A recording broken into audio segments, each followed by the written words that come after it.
NBR বিলুপ্ত হলেও প্রতিষ্ঠানটির স্বার্থ অব্যাহত থাকবে বলে জানিয়েছেন অর্থ উপদেষ্টা ডক্টর সালেউদ্দিন আহমেদ।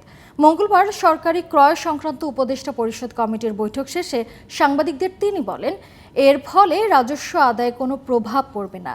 টাকা ধার করে সরকার বড় বাজেট দেবে না বলেও জানান অর্থ উপদেষ্টা। ইসমাইল হোসেন জুয়েলের রিপোর্ট। সোমবার মধ্যরাতে দেশের ঐতিহ্যবাহী সংস্থা এনবিআর বিলুপ্ত করে বহুল আলোচিত রাজস্ব নীতি ও রাজস্ব ব্যবস্থাপনা অধ্যাদেশ জারি করে সরকার। একই সঙ্গে বিলুপ্ত করা হয়েছে অভ্যন্তরীণ সম্পদ বিভাগ।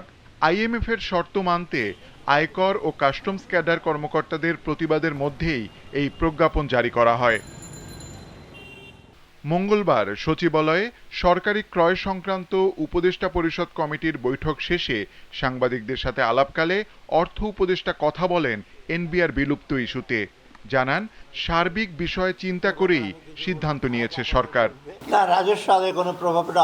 আমরা এই পর্যন্ত যেটা অলরেডি কিন্তু রাজস্ব আদায় গতবারের তুলনায় 2% কিন্তু বেশি হয়েছে। খুব হতাশাব্যঞ্জক না।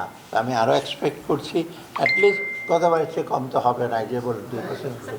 সারা পৃথিবীতেই রাজস্ব আদায় এবং ব্যবস্থাপনা আলাদা থাকে জানিয়ে অর্থ উপদেষ্টা বলেন, আলাদা করার কারণে রাজস্ব কর্মকর্তাদের শঙ্কার কোনো কারণ নেই। অধ্যাদেশটা পড়ে দেখেন ভালো করে, তাদের স্বার্থ সম্পূর্ণভাবে সংরক্ষিত আছে। পলিসি একটা ডিভিশন হবে, এটা অত্যন্ত ছোট একটা ডিভিশন। অথবা এনবিআরের আপনার চিন্তা করার দুশ্চিন্তা করার কোনো কারণ নেই। আসছে বাজেট নিয়ে অর্থ উপদেষ্টা বলেন, এবার ধার করে কিংবা টাকা ছাপিয়ে ফুলিয়ে ফাঁপিয়ে বাজেট করা হবে না।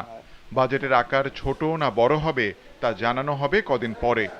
ব্যাংক থেকে বড়োইং করে বিরাট তারপর টাকা ছাপিয়ে আমরা এগুলো বাজেটটা বাস্তবায়ন করে কিছুটা তো ডেফিসিট থাকবে, সেটা পূরণ করবে। আমি তো নেগোসিয়েট করছি আমরা আইএমএফের সাথে, ওয়ার্ল্ড ব্যাংকের সাথে প্রজেক্টের ব্যাপারে। সেটা মোটামুটি এখন সাকসেসফুল। ছোট বড় বুঝতে পারবেন কদিন পরে। অন্তর্বর্তী সরকার এবার কোনো মেগা প্রকল্প করবে না বলেও জানান doctor Salehuddin Ahmed. Ismail Hossain Jewel, GTV news, Dhaka.